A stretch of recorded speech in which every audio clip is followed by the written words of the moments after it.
In 2025, a shadow falls upon a quiet American town when a sorceress named Seraphina Blackthorn dares to defy the sacred. Under the cover of darkness, she approaches the towering statue of Jesus Christ, whispering forbidden incantations meant to bend the divine to her will. For a brief moment, the air trembles with her power, and she believes she has triumphed. But the heavens do not remain silent. Strange phenomena begin to haunt the town, unending storms, flickering lights, and visions that terrify even the bravest hearts. The once celebrated sorceress feels her strength turning against her, as though unseen hands of judgment tighten around her soul. Every night, the statue seems to change, its gaze growing sterner, as if preparing to deliver punishment. Seraphina's arrogance becomes her downfall, and the line between her fate and the town's salvation begins to blur in chilling, irreversible ways. Seraphina Blackthorn stepped from the long-distance bus onto the cracked concrete of Havenridge Station as the first pale light of dawn rose over the hills.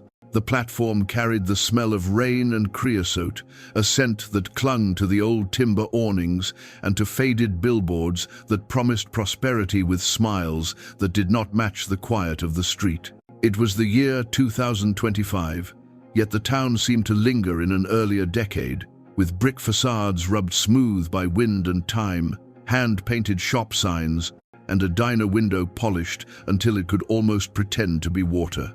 A stray dog lifted its head, considered her with solemn eyes, and went back to sleep beside a newspaper rack that no one had filled in years. Seraphina stood a moment without moving, her leather case balanced lightly in her right hand, as if she were listening to a voice too far away for anyone else to hear. She wore a long coat, the color of spring river stones, and kept her dark hair pinned at the nape of her neck. Wind lifted a strand across her cheek, and she tucked it behind her ear with a gesture as careful as a ritual. The case had known foreign shores. Within it lay linens that held fragile objects, a narrow book whose pages did not admit a name, glass vials stopped with wax, and a bundle of salt tied with red thread.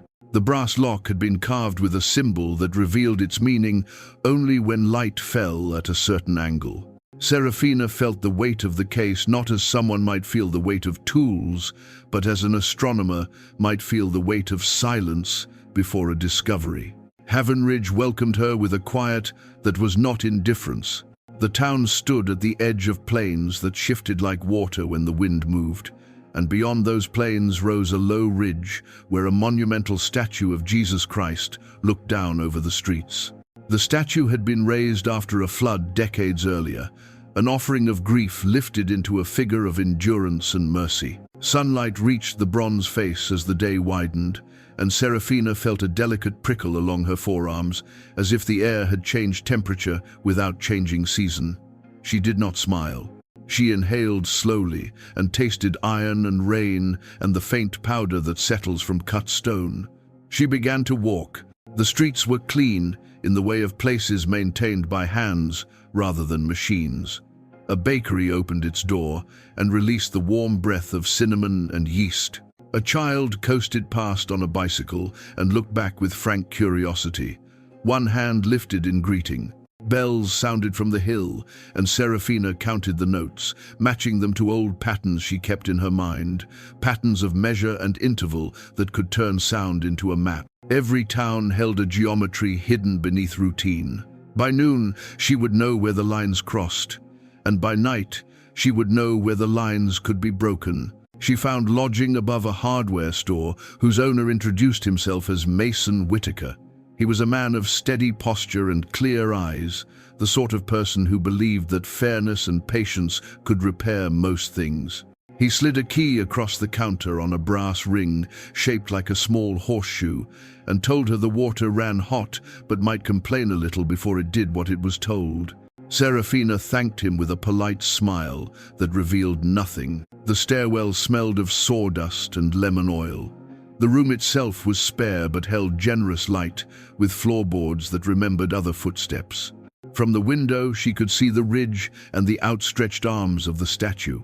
A white truck traced a slow path along the base of the hill where crews were setting bunting for a summer festival. Serafina set the case on the table and unfastened the clasp with her thumb. She did not rush. She placed the bundle of salt at the center of the table and traced a thin line around it. She set the vials in a row and listened to the faint tick of their glass as they settled. She opened the narrow book, not with reverence, but with discipline. The writing inside did not belong to any alphabet that could be taught in a school. It was formed of strokes and measured distances, of rests where no marks lived, of the spaces between intentions. She read for a long while. Twice she looked up to watch a municipal drone drift by the window, its inspection camera leaf bright in the sun, and twice she returned to the page with the focus of a patient surgeon. When the light changed, she closed the book and stood at the window again.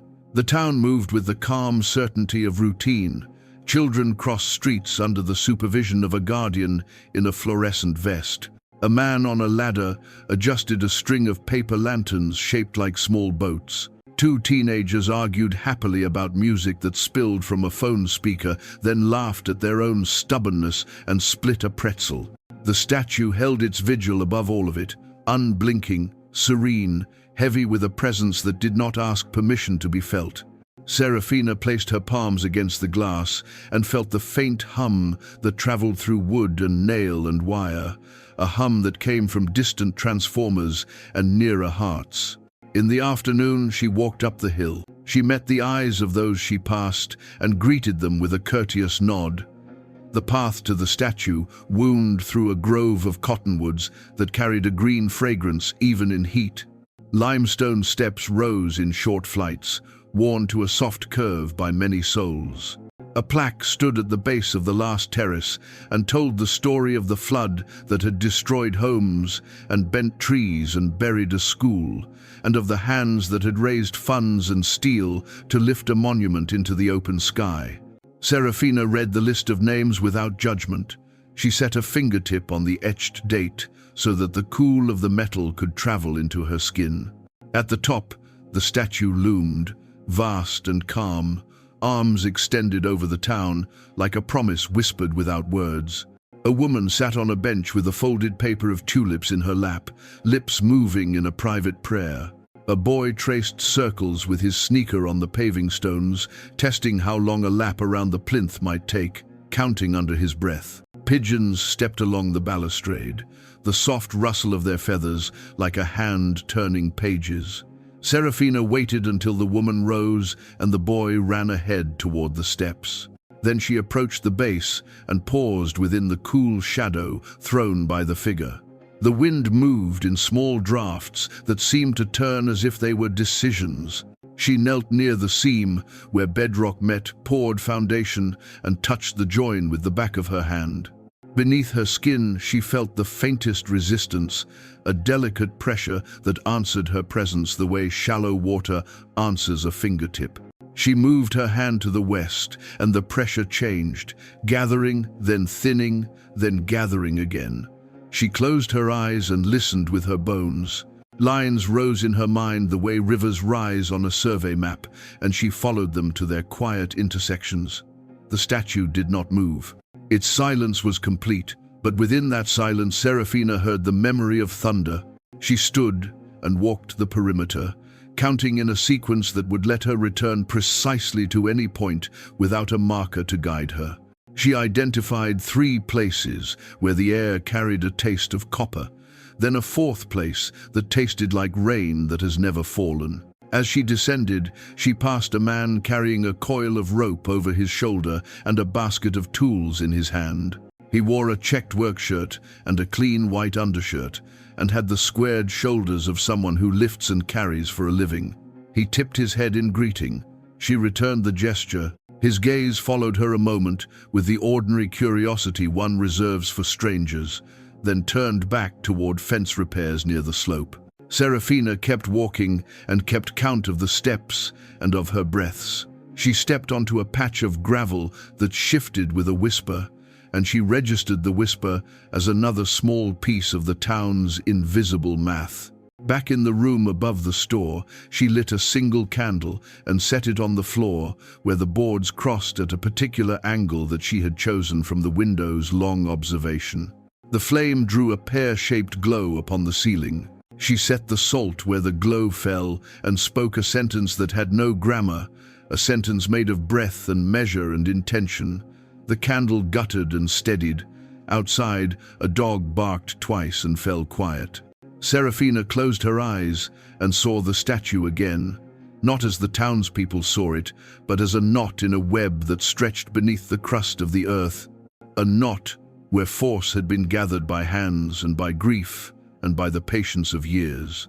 She opened her eyes and whispered the names of the objects in the case.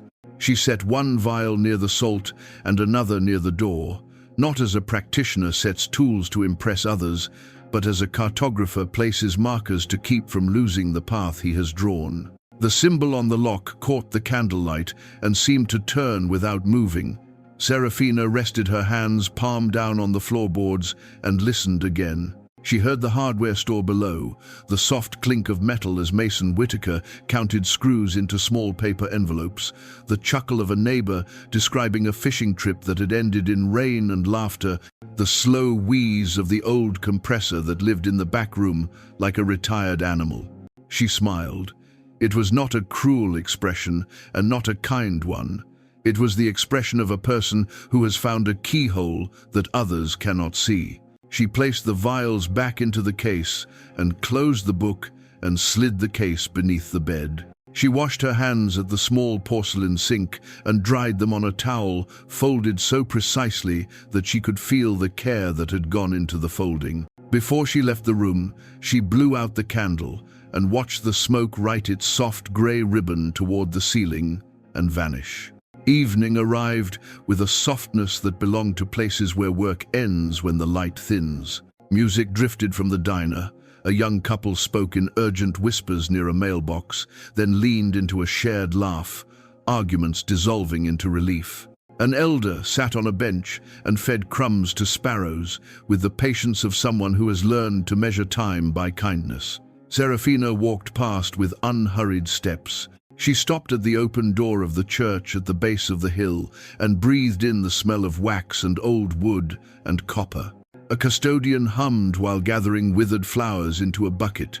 Serafina did not step inside. She did not need to. She let the smell settle on the back of her tongue, and she turned away. Night rose from the fields. Street lamps woke one by one. Somewhere a generator coughed and then settled to a steady purr. Serafina lifted her face to the ridge. The statue did not glow, yet the darkness around it seemed to belong to it, the way the sea belongs to the moon. She began to walk again, and the path she traced through Havenridge was the path she had already drawn in her mind. She did not hurry. She did not falter. The invisible geometry of the town gathered around her steps as if it had been waiting. Far above, the bronze face looked down with the same serene regard that had greeted floods and festivals and silent personal prayers. Serafina Blackthorne walked beneath that gaze, and the hour approached when the first word of her intention would be spoken into the patient night. Under the cloak of night, Havenridge changed its colors. Streetlights hummed in pale halos, insects darted within their glow, and the sound of a train carried low over the plains like a memory someone had tried to forget. Serafina Blackthorne stood at the window of her rented room, the candle unlit, the case waiting on the table. She had counted the hours with a discipline honed by years of secret study. Midnight came with the deep silence of a town that trusted sleep more than vigilance. It was the moment she had measured, the space between bells when the night itself seemed to hold its breath. She placed the book inside her coat, slid 2 vials into her pockets, and tied the bundle of salt to her wrist with the red thread. When she closed the door, the lock whispered, as if it knew the weight of her intention. The air outside was cool and sharp, carrying the faint perfume of lilacs from gardens that had bloomed too early in the season. Gravel crunched under her shoes as she followed the incline toward the ridge. Each step drew her closer to the monument that watched the town without eyes that could blink. The statue of Jesus Christ rose above the cottonwoods like a sentinel, its arms spread wide as if to gather every wandering soul. Moonlight brushed its surface with silver, and for a moment Serafina paused, her chest tight with something she refused to name. Then she walked on, letting the path draw her into the shadow of the sacred figure. The plaza at the statue's base lay empty. Benches gleamed with dew, and the plaque that recounted the flood reflected a dull glimmer. The boy who had circled the plinth, the woman with tulips, the pigeons that had strutted earlier, all were gone, leaving the place to silence and stone. Serafina knelt near the seam she had marked in her memory that afternoon. She set the bundle of salt on the ground and untied the thread, spilling the grains into a deliberate pattern. The circle closed with a precision that no one else would notice, yet in her eyes it was complete as a locked gate. She placed one vial at the north point of the circle, another at the south, and touched them both with her fingertips. The glass vibrated as if it held captive bees. She opened the narrow book and let her eyes follow the script that was not meant for daylight. The first word she spoke was not a word but a shape of breath. The second was a sound that twisted in the air and hung for a moment before dissolving. The third stirred the salt so that grains slid across stone with a hiss too soft to be wind. Serafina's voice grew steadier as she intoned phrases that carried the weight of centuries. Darkness thickened, not as clouds, but as a density of silence that gathered around the statue. A chill moved over the plaza, and the cottonwoods stilled their leaves. The arms of the figure above her did not move, yet shadows ran along them as if the stone remembered motion. Serafina lifted her face, her eyes catching the faint shimmer that rose from the plinth like heat from iron. She pressed her palm to the foundation. The resistance she had felt before surged into a throb that climbed her wrist and raced into her chest. Her heart staggered, then steadied in a rhythm that matched the cadence of her incantations. She whispered faster, weaving syllables with breath and pulse, until the lines of her ritual wrapped themselves around the statue's core. For a moment, she felt power flow into her like water filling a vessel. Her skin prickled, her veins burned with a clarity that felt close to ecstasy. She laughed once, low and fierce, the sound of a traveler who had reached a long-sought border. But the air answered. A gust swept across the plaza, fierce and sudden, though no storm approached. The candle she had hidden near the base flared and extinguished in the same heartbeat. The statue's shadow shifted against the paving stones, stretching longer than the moon should allow. Serafina's voice faltered, then pressed on with greater force, determined to command rather than yield. She raised both hands and spoke the final word, one that split the night like a crack in ice. The vials trembled and burst, releasing a scent of iron and smoke. The salt circle glowed with a pale fire, drawing a ring of cold around her knees. The book's pages fluttered, though no wind touched them, as if unseen fingers searched for a verse. For a heartbeat, triumph blazed in her eyes. The statue seemed to bow, its great head lowering as though the prayer of the town had turned into an acknowledgement of her will. Serafina exhaled, ready to seal the ritual with the last movement of her hand. Yet in that instant, the silence deepened beyond measure. It was not emptiness but presence, an overwhelming density that pressed against her ears, her lungs, her very bones. The light of the moon dimmed, the stars flickered, a sound rose, not of thunder, not of wind, but of something vast, turning its attention from an infinite distance. Serafina gasped. The salt fire sputtered, then drew inward, collapsing to a dark circle that left a scorch on the stone. The book slammed shut with a violence that split the air. The statue's face, bathed in shadow, seemed altered, its mouth sterner, its eyes deeper, its arms heavy with judgment. Fear stabbed her belly, quick and sharp, but she shoved it aside. She told herself this was only the recoil of great power, that such things always came with risk. She whispered one last command, her voice trembling, and forced herself to rise. She gathered the shattered vials, clutched the closed book, and wrapped the salt into its thread. The ritual was done. The night was hers. She turned her back on the statue, certain she had triumphed, certain the sacred had bent before her. But the gaze followed, and the silence lingered long after her footsteps faded into the town below. The morning after Serafina's ritual dawned with a deceptive calm. Havenridge stirred awake beneath a sky painted in pale rose and gold, the kind of sky that promised ordinary days and harvests without interruption. The diner filled with the smell of bacon and coffee, children hurried to catch the school bus, and the postman made his rounds with a whistle that echoed down the quiet streets. Yet beneath that fragile veil of routine, something felt slightly bent, as though the air itself had shifted overnight. Mason Whitaker noticed it first when the tools on his counter rattled, though no truck had passed. He frowned, tightened his grip on the measuring tape in his hand, and decided the foundation beams must be settling again. A teacher at the elementary school paused when the blackboard chalk snapped in her fingers, though she had pressed it lightly. And an old farmer swore that the rooster crowed 3 times at the wrong hour, each call more frantic than the last. Serafina woke late, her body heavy with the residue of the night's exertion. Sunlight filtered through her curtains, but instead of warmth, she felt a lingering chill clinging to her skin. Her dreams had been filled with vast eyes, watching from endless dark, and she rose with the certainty that those dreams had not belonged solely to her imagination. She poured water into the basin, splashed her face, and met her reflection in the mirror. For a fleeting instant, she thought her pupils were not round, but elongated, like a cat's. She blinked, and they returned to normal. She did not smile. She had expected consequences. Power never came without a price, but she believed herself prepared to pay it. The memory of the statue's shifting shadow haunted her, but she locked it away, as one locks away a dangerous jewel, something to be admired, feared, and mastered.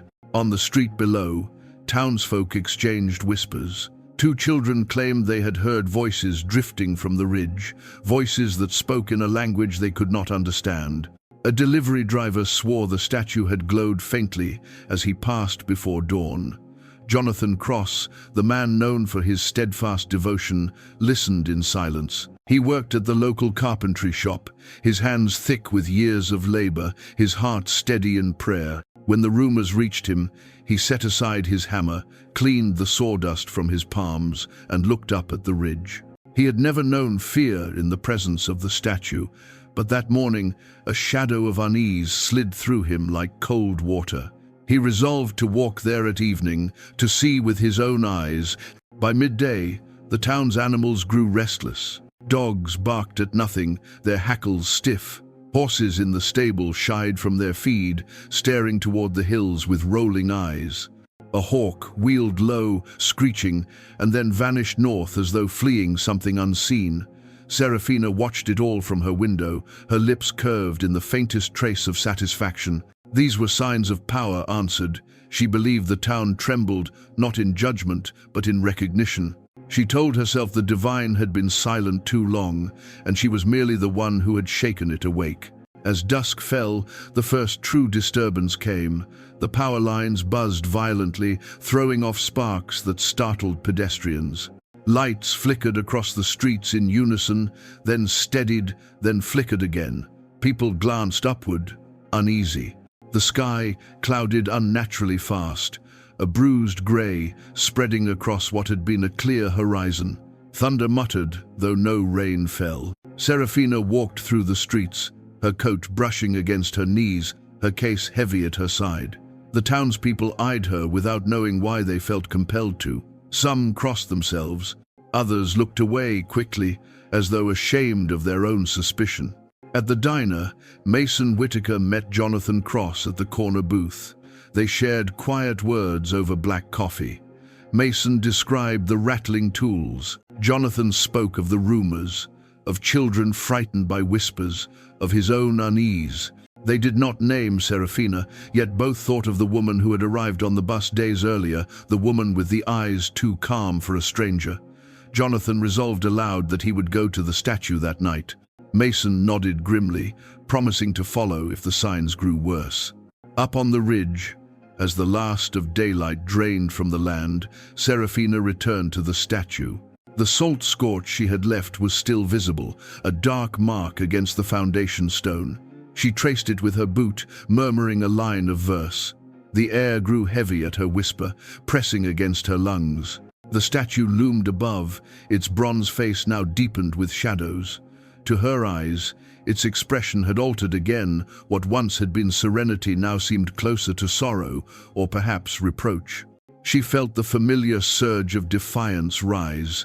She would not bow, not even to heaven. That night, Havenridge slept uneasily. Windows rattled, though the wind was still. Doors creaked on their hinges as if touched by unseen hands. Dreams turned vivid and strange.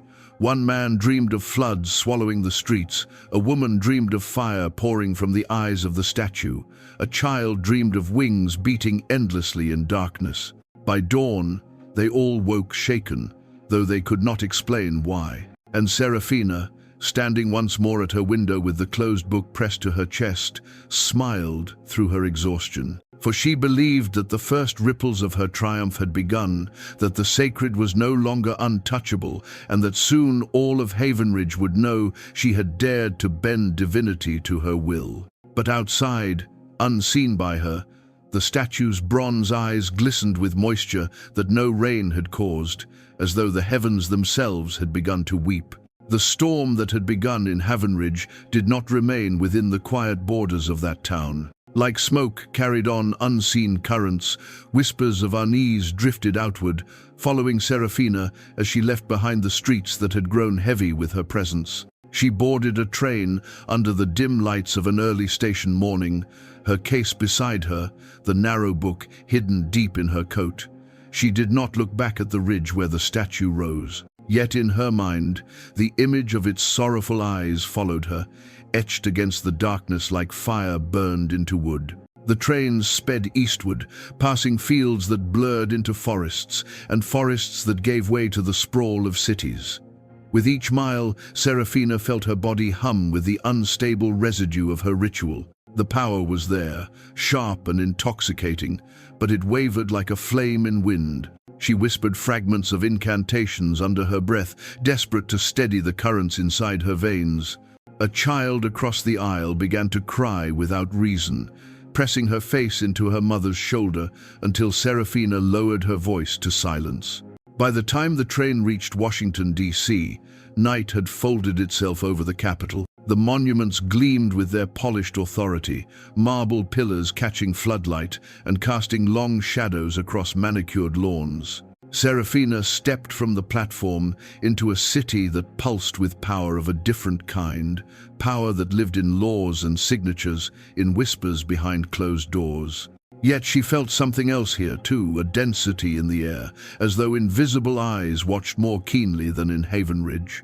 The book inside her coat seemed to heat against her ribs. She rented a room in a modest hotel, 2 blocks from the Capitol Dome. Her window faced the glowing horizon, where government buildings stood, like guardians of a faith not divine but political. She laid her case open, arranged her vials, and traced a circle of salt across the carpet, careful to keep it hidden beneath the bed. She spoke no words that night. She only listened, and in the silence she heard the murmur of gathering forces, forces that did not belong entirely to heaven or earth. The next day brought unease. Serafina had intended to move through the city unnoticed, but everywhere she walked, she sensed pursuit. A man in a grey suit lingered too long at the corner cafe. A woman with a newspaper seemed more interested in her than in the headlines. Even the taxis hesitated, as though waiting for her choice of direction. She felt the press of conspiracy, a network that stretched beyond Havenridge into the heart of American power. At first, she thought it was the consequence of her ritual, the sacred reaching out to confront her.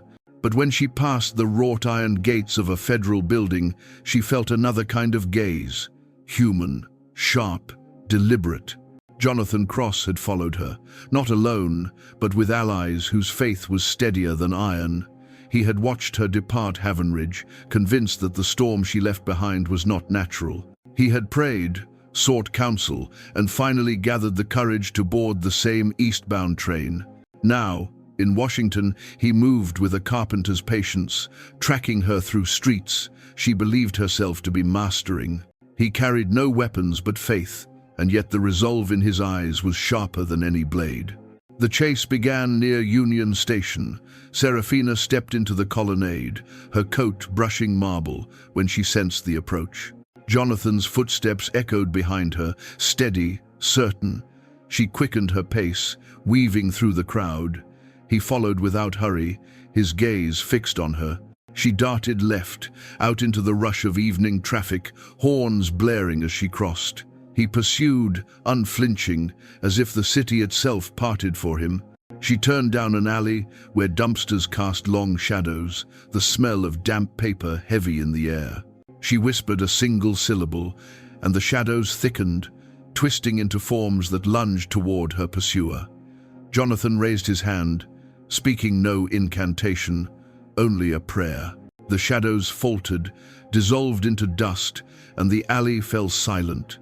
Serafina cursed under her breath and ran, the sound of her boots echoing like drumbeats of defiance. The chase spilled into the National Mall, where the reflecting pool caught the gleam of the monuments. Tourists scattered as Serafina sprinted past, her coat flaring like wings of smoke. Jonathan pursued with relentless calm, his breath steady, his eyes unwavering. She veered toward the Lincoln Memorial, climbing the broad steps two at a time. At the top she whirled, raising her hand, and the book in her coat flared with unseen fire. The marble trembled beneath their feet. Statues seemed to stir in the corner of vision, their silent faces watching with judgment as fierce as the one on the ridge in Havenridge. Jonathan did not falter. He spoke her name once, his voice echoing against the stone pillars. Serafina. There was no accusation in it, only sorrow. She recoiled as if struck. The air around her shivered. For a moment, she felt the full weight of what she had done, the defilement of sacred ground, the twisting of faith into power.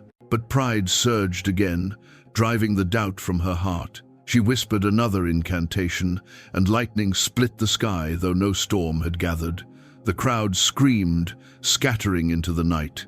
Sirens wailed in the distance, black vehicles swarmed near the mall, unmarked but unmistakably federal.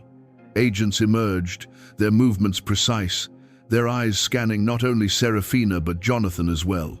The conspiracy that had seemed invisible now revealed itself in steel and authority. Serafina realized with a jolt that she was no longer defying only the divine. She had stumbled into a human web of politics and power. The storm she carried had reached the very heart of government. She turned, fleeing down the memorial steps into the chaos of sirens and shouts. Jonathan followed still, his voice rising in prayer, his footsteps echoing like fate itself. The night of Washington cracked with pursuit, the sacred and the political entwined in a chase that neither side fully understood. And far away, in Havenridge, the statue of Jesus Christ shifted again, its bronze face etched with something deeper than sorrow, something closer to wrath. The chase in Washington left Serafina breathless, her veins burning with unstable power and her lungs tight from exertion. She escaped the circle of sirens through a storm drain, stumbling out into the hidden arteries of the city. Water dripped in endless rhythms from the ceiling, rats darted past her boots, and graffiti marked the concrete like forgotten warnings. She pressed her back to the wall, clutching the narrow book against her chest as if it could steady her heartbeat. But the tremor inside her was not exhaustion alone, it was the echo of betrayal. When she had arrived in Havenridge, she believed she had stepped into a town that knew nothing of her. Yet Jonathan Cross had followed, steady as her own shadow. And now in Washington, she realized with clarity that someone had whispered her presence to him. Someone had betrayed her, not with confrontation, but with silence that let a watcher draw near. The realization cut deeper than any blade. She trusted few people in her life, fewer still since she had begun to walk the path of forbidden texts. Yet, even among the scattered acquaintances she had allowed close, someone had opened the door to her enemy. That night, She checked into a nameless boarding house on the outskirts of the city. The owner barely lifted his eyes as he slid the register toward her. She signed with a false name, her letters sharp as talons. The room smelled of mothballs and dust. The curtains hung limp. The bed sagged at the middle. She welcomed the anonymity. She bolted the door, sealed the frame with a whisper, and laid her case on the bedspread. Her hands shook as she placed the vials in order. She whispered the names of each object, but the words caught in her throat. Her reflection in the mirror across the room wavered, her eyes briefly glowing faint gold before settling into their familiar darkness. As she steadied herself, a memory struck her. A face. Clara Vey, a woman she had once trusted in her earliest years of study. Clara had been a friend when Serafina was still uncertain, when she had sought guidance in hidden libraries and cloisters. Clara had known of her obsession with monuments and sacred sites. Clara had been present when Serafina first whispered her desire to test the limits of faith, and Clara had smiled, serene and silent, as though approving the ambition. But silence, Serafina realized, could be a weapon sharper than any accusation. Clara had disappeared from her life years ago, yet Jonathan Cross had followed her trail with impossible precision. The connection was undeniable. Betrayal burned in her chest. It was not Havenridge alone that had turned its gaze upon her. It was someone she had once called confidant, someone who had known the contours of her hunger and chosen to lay them bare. Serafina's breath grew ragged. She threw the vials back into the case and slammed it shut. The salt scattered across the sheets in uneven trails, glowing faintly before vanishing into nothing. In the days that followed, she kept to alleys and shadows. She no longer trusted the faces of strangers, nor the fleeting kindness of those who offered her directions. Every smile looked like a mask. Every casual glance felt like surveillance. Her isolation deepened, not chosen but forced, and within that isolation her power grew erratic. She would wake to find the walls of her room trembling as though struck by distant thunder. Once, the mirror shattered without touch, shards scattering across the floor in shapes that resembled eyes. She stopped sleeping near mirrors. She stopped speaking aloud. She stopped trusting even her own reflection. Jonathan's presence did not fade. She felt him always a few steps behind, not close enough to catch her, but near enough that her skin prickled. She saw him once across the plaza near the Capitol, his hands folded, his lips moving in prayer. She turned and fled before his gaze could catch her, but the image clung to her, the carpenter's patience, the quiet certainty, the unspoken sorrow. It was not hatred that chased her, it was something worse. Conviction. In her solitude, Serafina began to unravel. The betrayal of Clara gnawed at her mind. She imagined Clara standing beside Jonathan, whispering in his ear, guiding his steps. She saw Clara's smile twisted with judgment, Clara's hands folded over a rosary, Clara's voice steady in denunciation. Serafina whispered curses into the dark. Binding Clara's name into knots of syllables meant to fracture the spirit. But no matter how many words she spoke, Clara's absence remained unbroken. It was not Clara who appeared in her doorways. It was not Clara who pressed her from the shadows. It was Jonathan, always Jonathan, with patience stronger than any spell. The city grew heavy with storms, skies darkened without warning, lightning flared against marble domes, thunder cracked over empty avenues. People whispered of omens, of judgments that stalked the nation's capital.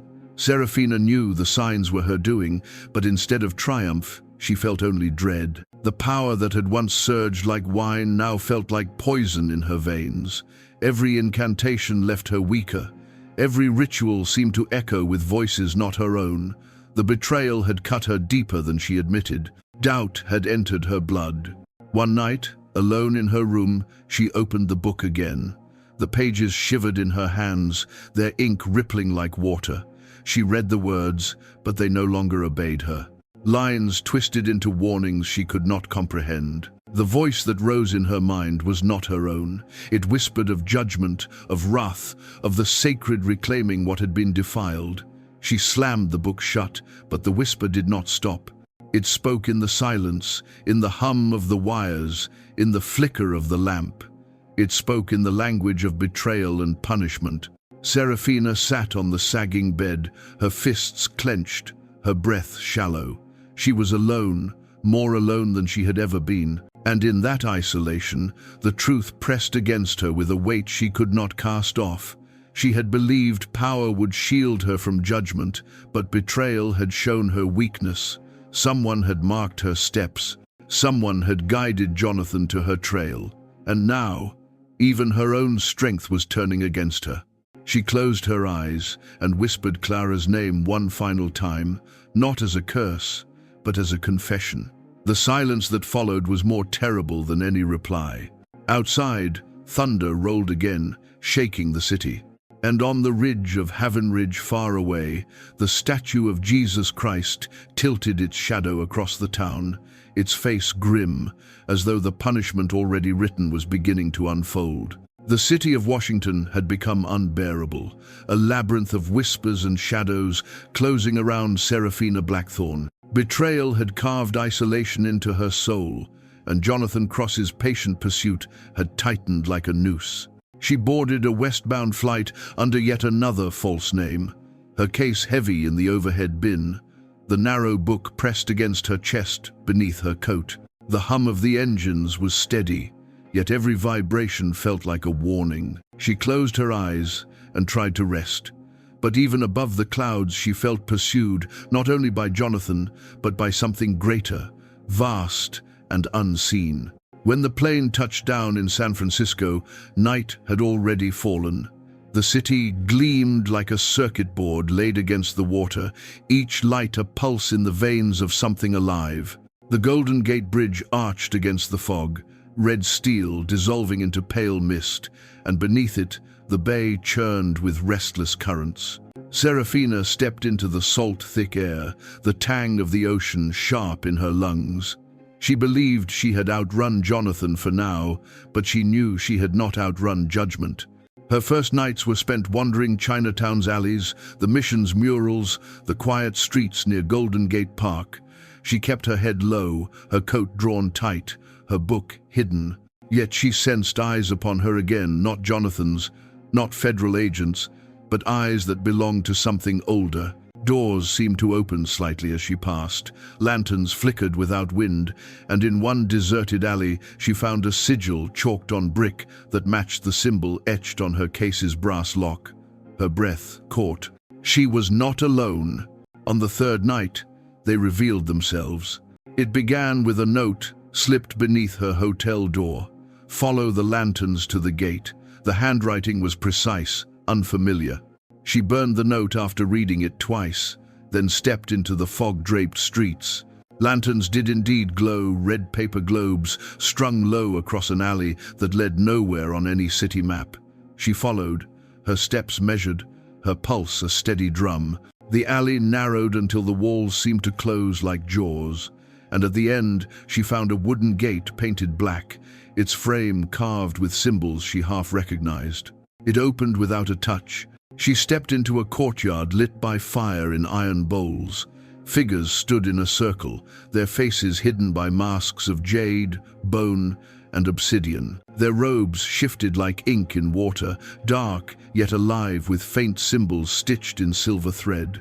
The air carried the smell of incense, salt, and rain. The tallest of them stepped forward, his mask carved into the likeness of a hawk.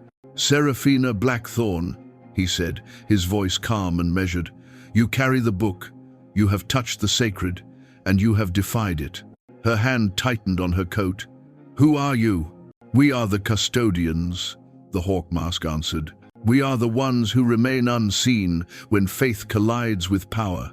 For centuries, we have guarded what others sought to break. You have stepped into the lines we preserve, and so we must decide if you are threat or kin." Seraphina's breath caught. She had spent years believing herself alone, an outcast in pursuit of forbidden knowledge. Yet here, in a hidden courtyard beneath San Francisco's fog, stood a society that had not only known her path, but walked parallel to it. For the first time, she felt something close to recognition. Another figure stepped forward, mask shaped like a serpent. Your ritual has stirred storms. It has drawn eyes not only divine but mortal. Judgment follows you. If you stand with us, we may protect you, but loyalty demands a price. Seraphina narrowed her eyes. And if I refuse? Then you will be left to your fate, the serpent mask said, and your fate is already closing. Inartisan redden. She thought of Jonathan Cross, his prayers ringing like hammer blows. She thought of Clara's betrayal, silent and sharp. She thought of the statue in Havenridge, its face shifting from serenity to wrath. She wanted to laugh, to spit defiance into the fog, yet she also wanted to live. What is the price? She asked. The hawk mask raised a hand. From the shadows, two members of the custodians dragged forward a prisoner bound, gagged, trembling. His eyes widened when he saw Seraphina. She recognized him instantly. Mason Whitaker, the hardware store owner from Havenridge. The man who had handed her a brass key with patient kindness, who had counted screws with steady hands. He looked at her now with sorrow and pleading, his mouth working against the gag. You know this man, the hawkmask said. He followed you from Havenridge, carrying questions you cannot allow to survive. His faith is unyielding. He will not be silenced by words. Prove your loyalty to us, and his voice will never reach your pursuer. Seraphina froze. The book in her coat throbbed with heat. The circle of masks closed in, waiting. Mason's eyes begged for mercy, but beneath that plea lay something harder, forgiveness. It cut deeper than any accusation. Her choice hung in the fog, loyalty or survival. To join the custodians, she must sever the last fragile thread that tied her to Havenridge, to kindness, to humanity. To refuse would mean isolation, pursuit, and the wrath of both heaven and earth.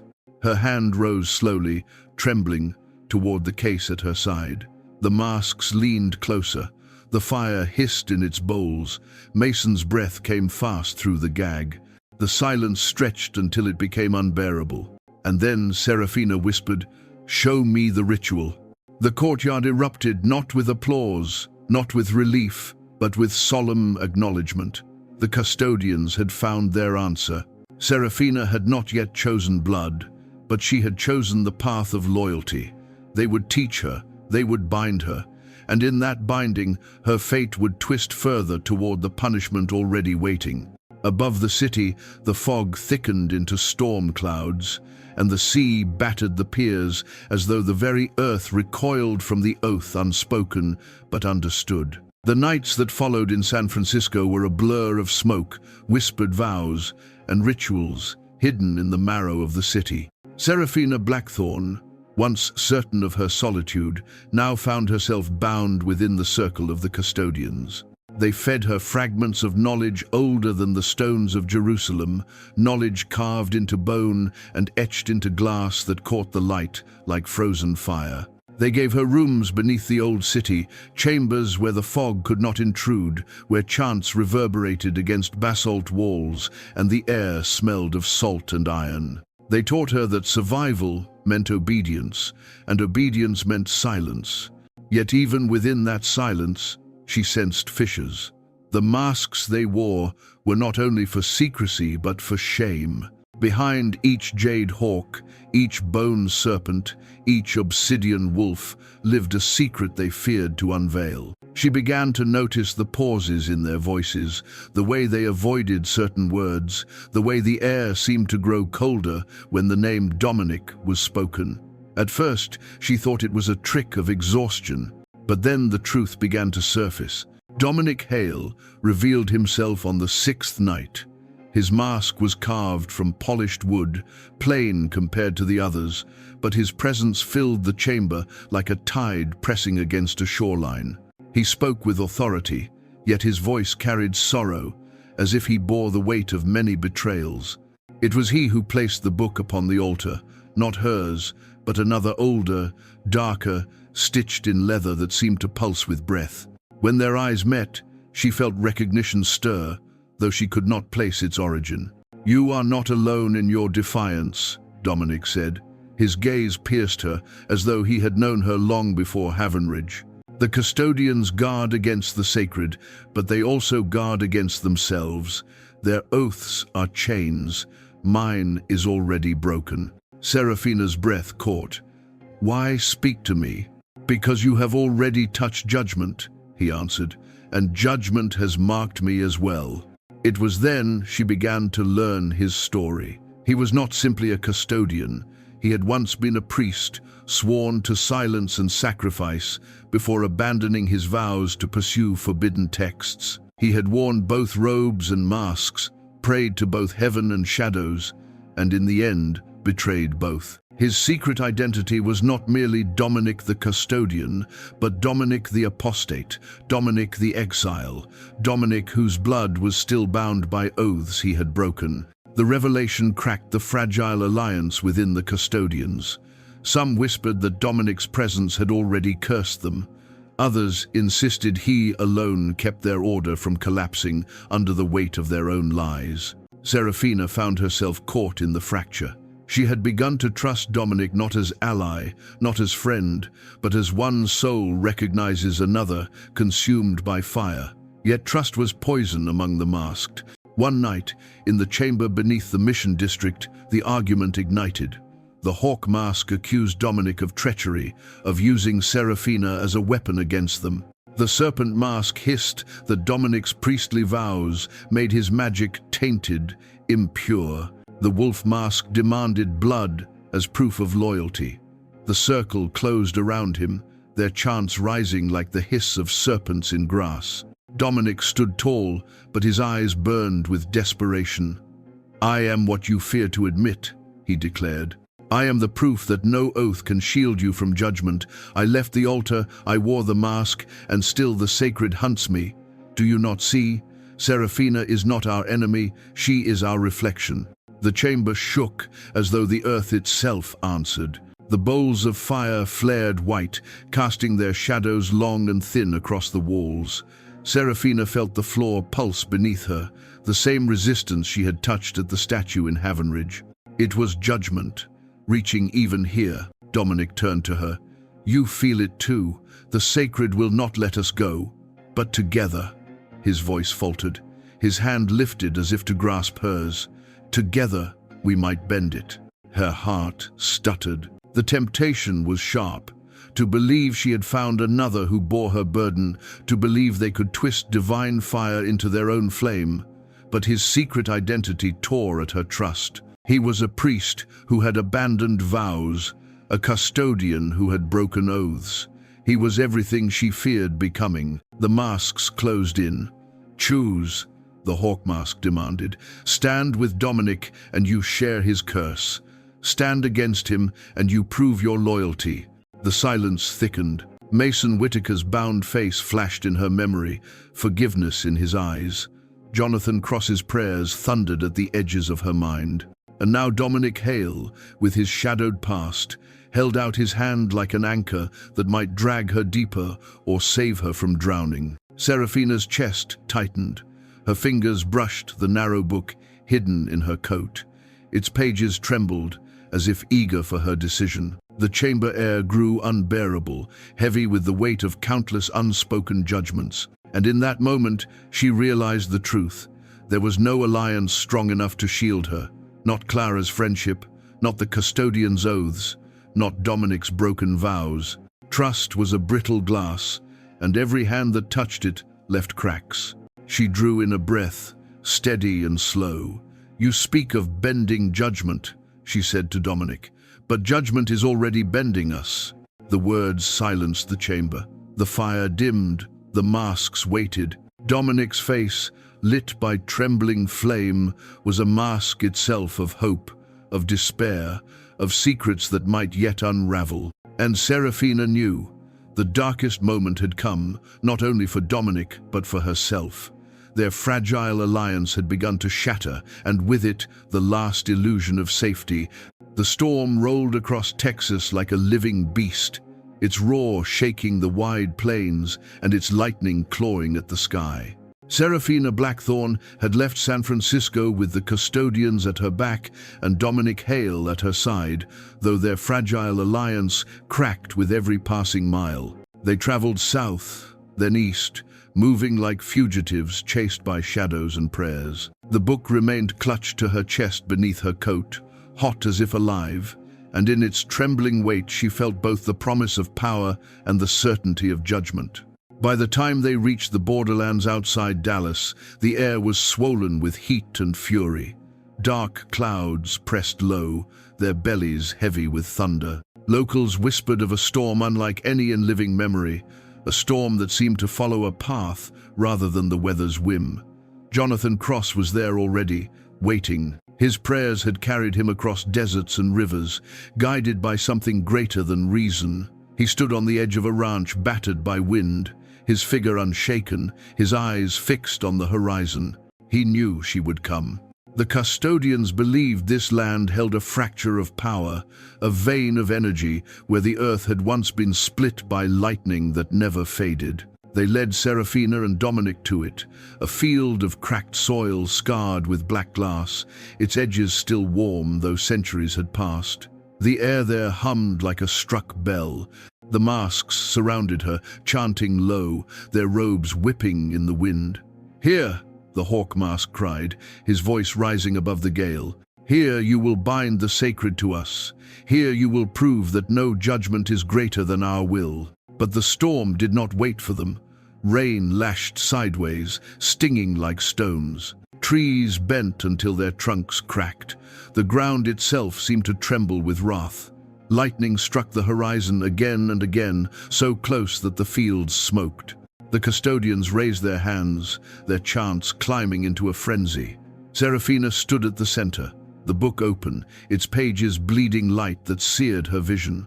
Her lips formed words, not her own. Power surged through her veins, scorching, intoxicating. For a moment, she believed she might succeed, that she could twist this storm into a crown. Then Jonathan Cross stepped into the circle.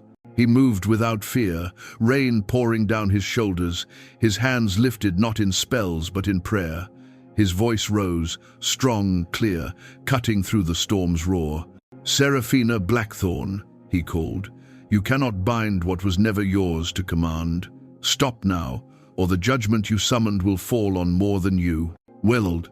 The custodians screamed against him, their chants growing harsher, their bodies weaving in a rhythm meant to drown his words. But Serafina heard him. Through the wind, through the fire in her veins, through the chaos of Dominic's trembling presence beside her, she heard him.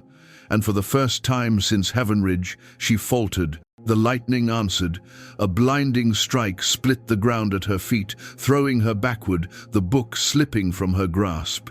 Dominic caught her arm, pulling her to her knees.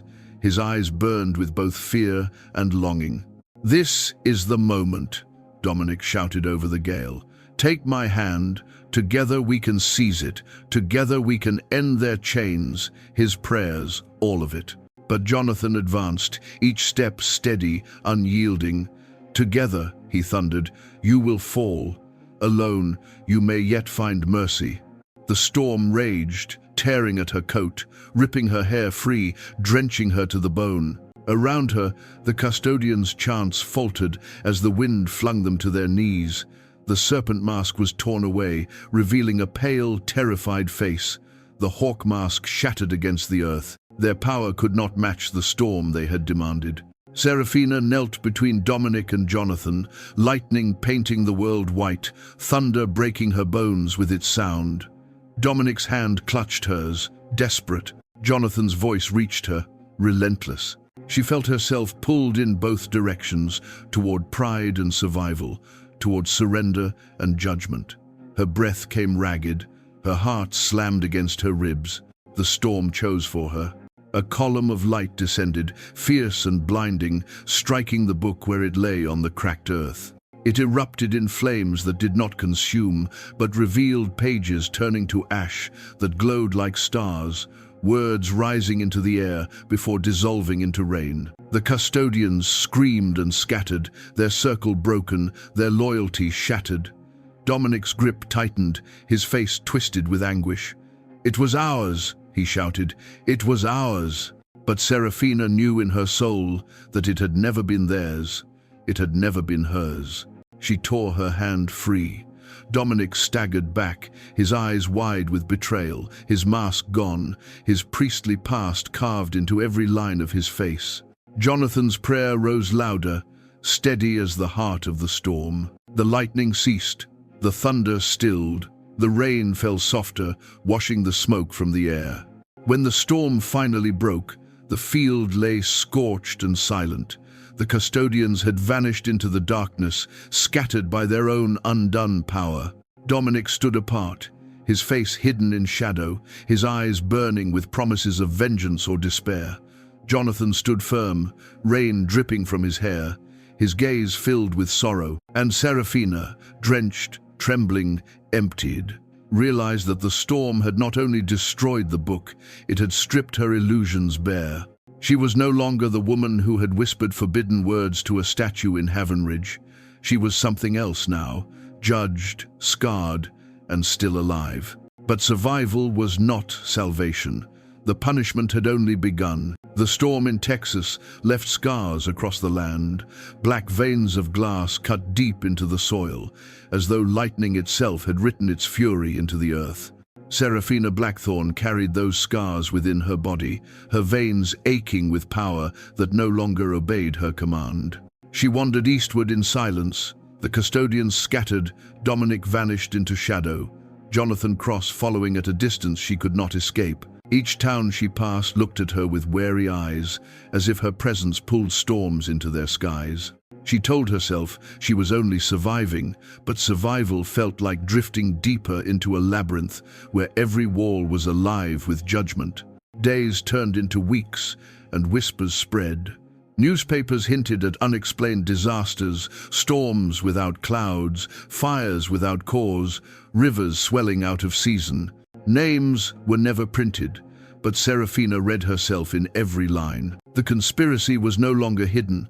Its roots stretched far beyond Havenridge, far beyond the custodians, and she had become its axis. It was in New Orleans that the truth began to unfold. She arrived beneath skies heavy with rain, the air thick with the scent of jasmine and salt. The French Quarter pulsed with music and shadows, but behind the doors of an abandoned church she found the remnants of the custodians waiting. Their masks were cracked, their robes torn, their voices hoarse with defeat. Yet in their ruin they carried knowledge, fragments of a truth they had never dared to speak. "The storms were never yours," the hawk mask whispered, his voice trembling. "They belonged to the covenant sealed before this nation was born." The statue in Havenridge was not built only for grief, it was built upon the fracture where heaven and earth had once met. You did not awaken power, you trespassed upon judgment already waiting. Serafina's chest tightened. "Then why did the book answer me?" "Because it was never meant to save you," another replied, her serpent mask broken in half. "It was meant to bind you. Every page you spoke tied you closer to the role already written for you. You are not the defier of fate, Serafina Blackthorne. You are its vessel." Her breath caught. She felt the walls of the church lean inward, as if the air itself sought to crush her. "What role?" she demanded. The hawk mask lifted his ruined face, his eyes glistened with fear. "You are the hand of punishment. The storms, the visions, the fire, they are not signs of your triumph. They are signs of your becoming. You are the herald of judgment, chosen not by will but by consequence. And when the final hour comes, the wrath will not fall only upon you, it will fall through you." The words shattered something inside her. She staggered back, clutching her coat as if it could shield her from the revelation. She thought of Havenridge, of the statue's shifting face, of the tears of bronze glistening without rain. She thought of Clara's betrayal, of Jonathan's relentless pursuit, of Dominic's plea to join him. Every step, every choice, every incantation had not bent fate, it had built a path toward it. Jonathan entered the church then, his footsteps heavy on the worn wood. He looked at her not with anger but with sorrow. "Now you know," he said quietly. "I prayed you would see it before the end." Her eyes burned. "You knew all along." "I knew the signs," he replied. "I knew that power does not bend without consequence. I followed you not to condemn but to witness, and perhaps to remind you that mercy still exists." Dominic appeared from the shadows, his face gaunt, his eyes fevered. "Do not listen," he hissed. "They would chain you with guilt. You are not a vessel, you are a weapon. Take what is given. Burn the heavens if you must, but never bow." The church trembled as thunder cracked overhead. Rain hammered against the stained glass windows, washing the saints in blurred streaks of color. Seraphina stood between them, Jonathan's sorrow, Dominic's defiance, the custodian's ruin. Her pulse thundered in her ears, her breath ragged. And then she saw it, not with her eyes, but with something deeper. The threads of the conspiracy stretched before her like a web, connecting Haven Ridge to Washington, Washington to San Francisco, San Francisco to Texas, and Texas to here. Every storm, every ritual, every betrayal had not been fragments, they had been steps in a design. And at the center of that web, she saw herself. The truth was unbearable. She was not hunted by chance. She was not judged by accident. She was the conduit through which judgment would fall. She was the storm given flesh. Her knees buckled, the book burned in her coat, searing her ribs. She pulled it free, its pages fluttering though the air was still. Words rose from it like smoke, curling around her face, whispering in languages older than time. She wanted to throw it away, to cast it into the floodwaters rising outside. But when her fingers loosened, the book clung to her palm as if alive. Jonathan stepped forward, his voice breaking. "Seraphina, you still have a choice. You can resist. You can surrender before the hour is complete." Dominic's voice cut across his. "Choice is a lie. The storm is yours. Own it or be consumed." The custodians wept in their masks.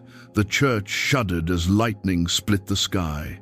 And Seraphina, caught between mercy and defiance, between vessel and weapon, felt the full weight of her role. She was no longer only a woman who had dared defy the sacred. She was the sacred's punishment given flesh. And as the storm outside grew into a roar that drowned the city's music, she realized there was no turning back. The ultimate truth had found her. She was not only judged, she was judgment itself. The rails that cut across the Midwest trembled beneath the weight of the storm as the train carried Seraphina Blackthorne north. Chicago loomed ahead, its towers jagged against a sky bruised purple with clouds. The city was no stranger to tempests, yet this storm was not natural. It was hers. Every mile the train traveled, thunder rolled closer, lightning carved the sky with violence that felt like a signature. Passengers pressed their faces to windows, whispering prayers, clutching one another's hands. Seraphina sat alone, the narrow book clutched against her ribs, though its pages had long since burned. She could not let it go, for it was no longer paper and ink, but a weight of fire inside her veins. Jonathan Cross followed in another car, silent, steadfast, his prayers like invisible walls pressing against the storm's fury. He knew the hour had come, and Dominic Hale sat across from Seraphina, his face pale with shadows, his eyes glittering with desperation. The fragile alliance between them had collapsed into something darker, something sharp. He no longer spoke of salvation, he spoke only of triumph. "You cannot escape what you are," Dominic murmured above the clatter of rails. "But you can decide how the world will remember you. Vessel or weapon, that is your choice. If you join me, we will not bow to judgment. We will make it kneel. Sad and classed, it mides tanbos." Seraphina's eyes burned, fixed on the storm outside. "I was never meant to kneel, but neither were you." His smile was broken glass. "I was meant to fall. Now I will rise again through you." The train screeched into Union Station. The passengers scattered, running from the rain that lashed the streets like knives. Seraphina stepped into the chaos, lightning striking so close it set sparks dancing on the rails. Jonathan emerged behind her, his voice steady, calling her name. Dominic moved ahead, leading her through the storm-drowned avenues toward the heart of the city. The skyscrapers seemed to sway, as though bowing before a power they could not withstand. They reached Millennium Park, where the Cloud Gate sculpture gleamed like liquid metal beneath the lightning. Its mirrored surface reflected not the city, but a vision of fire and flood. The storm circled above, funneling into a vortex that screamed against the steel towers. Serafina felt her knees weaken, her veins burning with the knowledge that she was no longer only Serafina. She was judgment itself, carried in mortal flesh. Jonathan arrived, rain streaming from his hair, his eyes unshaken. He stood before her with hands raised, not in violence, but in plea. "Serafina Blackthorn," he cried above the thunder, "you were not chosen to destroy, but to reveal. Judgment is not only wrath, it is truth. You can still decide how it falls." "My servant and I," Dominic's voice cut like a blade. "Do not listen. Truth is nothing without power. Wrath is freedom. If you choose him, you will die as a warning. If you choose me, you will live as a god." The vortex split open, a column of light descending into the park, cracking the earth and shattering stone. The ground trembled, fountains burst, glass shattered in the towers above. Serafina staggered, caught between their voices, between their truths. The book in her hands writhed like a living thing, pages turning though no wind touched them. Words rose from it, words of fire and storm, words older than creation. She screamed and cast it onto the ground. Lightning struck it, and the flames that erupted were not of this world. They rose higher than the towers, searing the rain to steam. The reflection in the Cloud Gate warped into visions of Havenridge, of the statue's sorrowful eyes, of Clara's silent betrayal, of Mason's forgiveness, of every step that had led her here. Jonathan fell to his knees, praying louder, his voice a wall against the storm. Dominic lunged, grasping for her hand, his face twisted with desperation. "Choose me," he begged. "If you fall, let us fall together." Serafina's chest ached with unbearable weight. She saw her fate written in fire. She was judgment, but judgment could also mean sacrifice. Her voice broke as she whispered, "Not weapon, not vessel, only ending." She stepped into the column of light. The storm roared, 1,000 thunders collapsing into one. Her body lifted, her veins burning with white fire, her scream mingling with the voice of heaven itself. The book dissolved into ash. The vortex shattered. Lightning burst outward, striking every tower, every street, every shard of glass, until the city itself glowed with terrible brightness. When the light faded, Serafina was gone. The storm dissipated into silence.